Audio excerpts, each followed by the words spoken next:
SC ST ವರ್ಗಕ್ಕೆ ಸಂಬಂಧಪಟ್ಟಂತೆ ಸರ್ಕಾರದಿಂದ ಮಂಜೂರಾಗುವ ದರಖಾಸ್ತು ಸ್ವತ್ತುಗಳು ಅವುಗಳ ಒಂದು ಮಾರಾಟವನ್ನು ತಡೆಯೋದಕ್ಕೆ ಅಥವಾ ಅಲ್ಲೇ ಅವರಿಗೆ ಉಳಿಸೋದಕ್ಕೆ ಉದ್ದೇಶ ಇಟ್ಕೊಂಡು ತಂದಂಥ ಒಂದು ಆಕ್ಟೇ PTCL ಆಕ್ಟ್. ಈ ಒಂದು ಆಕ್ಟ್ ಅನ್ನ 1978ರಲ್ಲಿ ಜಾರಿಗೆ ತರಲಾಯಿತು. ಸೊ ಈ ಒಂದು ಕಾಯ್ದೆ ತಂದಿದ್ರೂ ಕೂಡ ಅಷ್ಟು ಒಂದು ದುರ್ಬಲವಾಗಿದ್ದು ಏಕೆ, ದುರ್ಬಲ ಆಗೋದಕ್ಕೆ ಕಾರಣ ಏನು, ಇದರಲ್ಲಿ ನಮೂದು ಮಾಡಬೇಕಾದಾದ್ರೂ ಏನಾಗಿತ್ತು. ಸೊ ಇದಕ್ಕೆ 2023ರಲ್ಲಿ ಅಮೆಂಡ್ಮೆಂಟ್ ಅನ್ನ ತಗೊಬಂದ್ರೂ ಕೂಡ ದುರ್ಬಲ ಆಗಿದ್ದು ಹೇಗೆ, ಇದಕ್ಕೆ ಸಂಬಂಧಪಟ್ಟಂತೆ ಹೈಕೋರ್ಟ್ ಸುಪ್ರೀಂ ಕೋರ್ಟ್ಗಳ ತೀರ್ಪುಗಳು ಏನು ಕೊಟ್ಟಿದೆ ಅನ್ನೋದನ್ನ ಮುಂದಿನ ನೋಡೋಣ. ಈ ಎಲ್ಲ ವಿಚಾರನ ನೋಡೋದಕ್ಕಿಂತ ಮೊದಲು ನೀವಿನ್ನು ನಮ್ಮ ಚಾನಲ್ಗೆ ಸಬ್ಸ್ಕ್ರೈಬ್ ಆಗಿಲ್ಲ ಅಂದರೆ ಸಬ್ಸ್ಕ್ರೈಬ್ ಆಗಿ, ಹಾಗೆ ಬೆಲ್ ಬಟನ್ನ ಪ್ರೆಸ್ ಮಾಡಿ. ದರಖಾಸ್ತು ಜಮೀನುಗಳ ಮಂಜೂರಾತಿ, ಅದರಲ್ಲೂ SC ST ವರ್ಗಕ್ಕೆ ಮಂಜೂರಾದಂಥ ಜಮೀನುಗಳನ್ನು ಆ ಒಂದು ಜಮೀನುಗಳನ್ನು ಮಾರಾಟ ಮಾಡೋದಕ್ಕೆ ಮತ್ತೆ ಅವರು ಹಣವಂತರಾಗಿರ್ಬೋದು ಅಥವಾ ಯಾವುದೇ ಒಂದು ಪ್ರಭಾವವನ್ನು ಬಳಸಿ ಅವರಿಂದ ಜಮೀನನ್ನು ಕಸ್ಕೋಬಾರದು ಅನ್ನೋ ಒಂದು ಕಾರಣ ಇಟ್ಕೊಂಡು PTCL ಆಕ್ಟ್ ಅನ್ನ 1978ರಲ್ಲಿ ಜಾರಿಗೆ ತರಲಾಯಿತು. ಈ ಒಂದು ಕಾಯ್ದೆಯನ್ನು ತಂದ ನಂತರದಲ್ಲಿ ಯಾವುದೇ ಒಂದು SC ST ವರ್ಗಕ್ಕೆ ಮಂಜೂರಾದಂಥ ಜಮೀನನ್ನು ಮಾರಾಟ ಮಾಡಬೇಕಾದ್ರೆ ಅದರಲ್ಲಿ ನಮೂದಾದಂಥ ಒಂದು ಲಿಮಿಟ್ ವರ್ಷಗಳೇನಿರ್ತದೆ ಅದರ ನಂತರನೂ ಕೂಡ ಪರ್ಮಿಷನ್ ಅನ್ನ ಕಡ್ಡಾಯವಾಗಿ ತಗೋಬೇಕಾಗಿತ್ತು. ಸೊ ಈ ಒಂದು ಪ್ರಕರಣಗಳಿಗೆ ಸಂಬಂಧಪಟ್ಟಂತೆ ಹಲವಾರು ಗೊಂದಲಗಳಿತ್ತು. ಅದು ಎಷ್ಟು ವರ್ಷ ಆಗಿರಬೇಕು, ಯಾವಾಗಲಾದರೂ ಸಹ ಆಗತ್ತಾ ಅನ್ನೋದಕ್ಕೆ ಸಂಬಂಧಪಟ್ಟಂತೆ ಇತ್ತು. PTCL ಆಕ್ಟ್ 1978ರ ಕಲಂ ಸೆಕ್ಷನ್ 5ರಲ್ಲಿ ಏನಿದೆ ಅದರಲ್ಲಿ ಯಾವುದೇ ಒಂದು ಲಿಮಿಟೇಷನ್ ಅನ್ನ ಅಥವಾ ಎಂಟೈರ್ ಆಕ್ಟ್ ಅಲ್ಲೂ ಕೂಡ ಯಾವುದೇ ಒಂದು ಲಿಮಿಟೇಷನ್ ಕೂಡ ನಮೂದು ಮಾಡಿರಲಿಲ್ಲ. ಸೊ ಹೀಗಾಗಿ ಒಂದು ಪ್ರಕರಣ 1919ರಲ್ಲಿ ಸುಪ್ರೀಂ ಕೋರ್ಟ್ನ ಮೆಟ್ಟಿಲನ್ನು ಏರುತ್ತೆ. ಸೊ ಆ ಸಂದರ್ಭದಲ್ಲಿ ಸುಪ್ರೀಂ ಕೋರ್ಟ್ ಸರ್ಕಾರಕ್ಕೂ ಕೂಡ ಆ ಪ್ರಕರಣದೊಂದಿಗೆ ಒಂದು ನಿರ್ದೇಶನವನ್ನು ನೀಡುತ್ತೆ. ಈ ಒಂದು ಯಾವುದೇ ಒಂದು ಆಕ್ಟ್ ಆಗಲಿ ಅದರಲ್ಲಿ ಒಂದು ಸ್ಪೆಸಿಫಿಕ್ ಆಗಿ ಯಾವಾಗಿಂದ ಕಮೆನ್ಸ್ಮೆಂಟ್ ಆಗಬೇಕು ಅಥವಾ ಯಾವಾಗ ಅನ್ವಯ ಆಗಬೇಕು ಅನ್ನೋದಕ್ಕೆ ಸಂಬಂಧಪಟ್ಟಂತೆ ನಿಗದಿತವಾಗಿ ಇರಬೇಕು. ಅದು ಪೂರ್ವಭಾವಿಯಾಗಿ ಅನ್ವಯ ಆಗಬೇಕಾ ಅಥವಾ ಆಕ್ಟ್ ಅನ್ನ ಜಾರಿಗೆ ತಂದಾಗಿಂದ ಅದು ಅನ್ವಯ ಆಗಬೇಕಾ ಅನ್ನೋದಕ್ಕೆ ಸಂಬಂಧಪಟ್ಟಂತೆ ನಿಗದಿತವಾಗಿ ಆ ಆಕ್ಟ್ನಲ್ಲಿ ನಮೂದು ಮಾಡಿರಬೇಕಾಗತ್ತೆ. ಇದರಲ್ಲಿ ನಮೂದು ಇಲ್ಲ, ಹಾಗಾಗಿ ಅದನ್ನ ನಿಖರವಾಗಿ ಅದರಲ್ಲಿ ನಮೂದಿಸಬೇಕು ಅಂತೇಳಿ ನಿರ್ದೇಶನವನ್ನು ಸುಪ್ರೀಂ ಕೋರ್ಟ್ ಕರ್ನಾಟಕ ಸರ್ಕಾರಕ್ಕೆ ನೀಡುತ್ತೆ. ಸೊ ಹಾಗಾಗಿ 2023ರಲ್ಲಿ ಕರ್ನಾಟಕ ಸರ್ಕಾರ PTCL ಆಕ್ಟ್ಗೆ ಅಮೆಂಡ್ಮೆಂಟ್ ಅನ್ನ ತಗೊಬಂದು ಸೆಕ್ಷನ್ 5ಗೆ ಅಡಿಷನಲ್ ಆಗಿ C ಮತ್ತೆ D ಕಲಂಗಳನ್ನು ಸೇರ್ಪಡೆ ಮಾಡಲಾಗುತ್ತೆ. ಇದರಲ್ಲಿ ಯಾವಾಗಲಾದರೂ ಮಂಜೂರಾಗಿರಲಿ, ಯಾವ ಸಂದರ್ಭದಲ್ಲಿ ಅವರಿಗೆ ಮಾರಾಟವಾಗಿರಲಿ ಅದಕ್ಕೆ ಅರ್ಜಿಯನ್ನು ಸಲ್ಲಿಸಬಹುದು. ಆ ರೀತಿಯಲ್ಲಿ ಅರ್ಜಿಯನ್ನು ಸಲ್ಲಿಸಿ ಮತ್ತೆ ತಮ್ಮ ವಶಕ್ಕೆ ಪಡ್ಕೊಳ್ಳೋದಕ್ಕೆ ಯಾವುದೇ ಕಾಲಮಿತಿ ಇಲ್ಲ ಅಂತೇಳಿ section 5 sub class C and D ನಲ್ಲಿ ನಮೂದನ್ನ ಮಾಡಿ ಅಮೆಂಡ್ಮೆಂಟ್ ಅನ್ನ ಮಾಡಿ ಸೇರಿಸಲಾಯಿತು. ಸೊ ಇದಾದ ನಂತರದಲ್ಲೂ ಕೂಡ ಇದು ಗೊಂದಲಕ್ಕೆ ಮತ್ತಷ್ಟು ಈಡು ಮಾಡಿತು. ಮೊದಲು ಇದ್ದಂಥ ಆಕ್ಟ್ಗೂ ನಂತರದಲ್ಲಿ ತಿದ್ದುಪಡಿ ಅಮೆಂಡ್ಮೆಂಟ್ ಆದಾಗ ಮಾಡದಂಥದ್ದಕ್ಕೂ ಯಾವುದು ವ್ಯತ್ಯಾಸ ಅಷ್ಟಾಗಿ ಕಂಡು ಬರಲಿಲ್ಲ. ಮೊದಲು ಮೌಖಿಕವಾಗಿ ಯಾವುದೇ ಒಂದು ಕಾಲಮಿತಿ ಇರಲಿಲ್ಲ. ಈಗ ತಿದ್ದುಪಡಿಯನ್ನ ಮಾಡಿದ ನಂತರದಲ್ಲಿ ಯಾವಾಗಲಾದರೂ ಸೇರಿಸಬಹುದು, ಯಾವಾಗಲಾದರೂ ಮಾರಾಟ ಆಗಿರ್ಬೋದು, ಯಾವಾಗಲಾದರೂ ಅರ್ಜಿ ಹಾಕ್ಬೋದು ಅಂತಂದಾಗ ಎರಡೂ ಒಂದೇ ಅರ್ಥ ಅನ್ನೋ ರೀತಿಯಲ್ಲಿ ಆಯಿತು.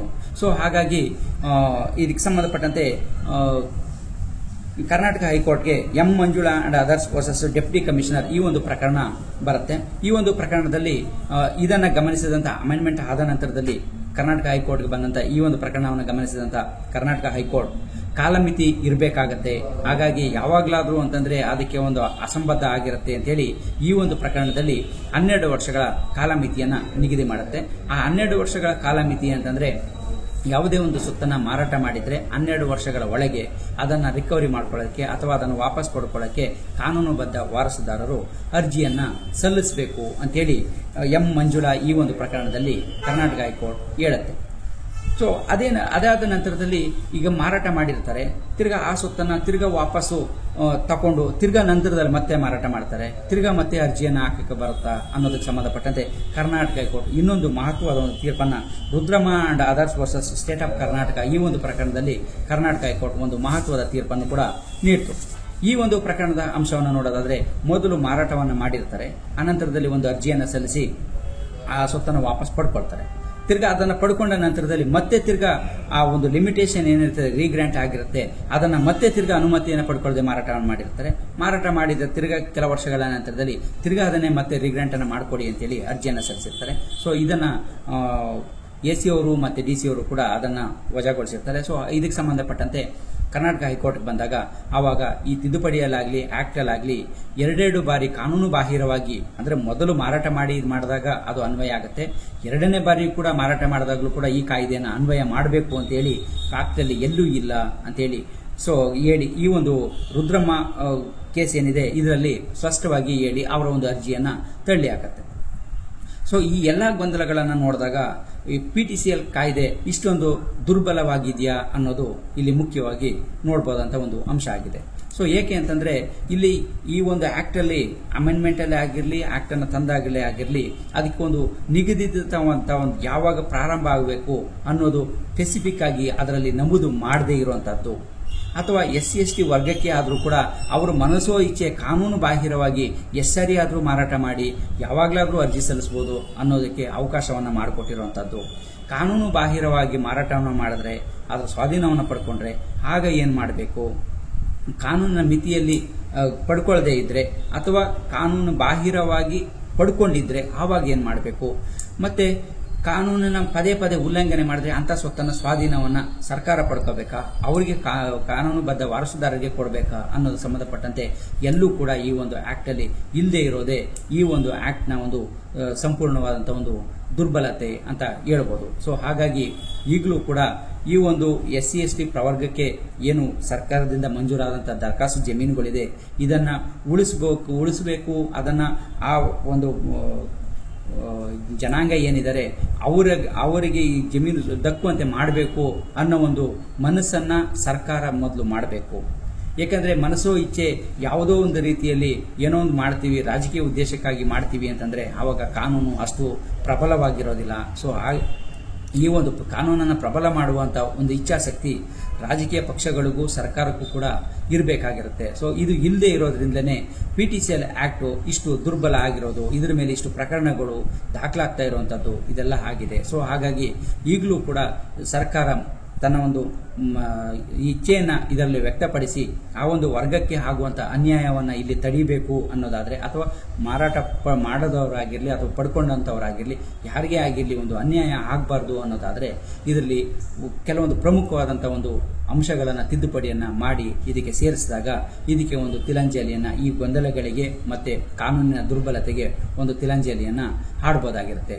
ಅದರಲ್ಲೂ ಪ್ರಮುಖವಾಗಿ ಅದು ಒಂದು ಯಾವಾಗಿಂದ ಅಪ್ಲೈ ಆಗಬೇಕು, ಮಾರಾಟ ಮಾಡಿದ್ರೆ ಅದು ಎಷ್ಟು ವರ್ಷಗಳ ಒಳಗೆ ಅರ್ಜಿಯನ್ನು ಸಲ್ಲಿಸಬೇಕು, ಆ ಸಲ್ಲಿಸುವಂತ ಅಧಿಕಾರ ಯಾರಿಗಿರುತ್ತೆ ಅನ್ನೋದನ್ನ ಇರಬೇಕು.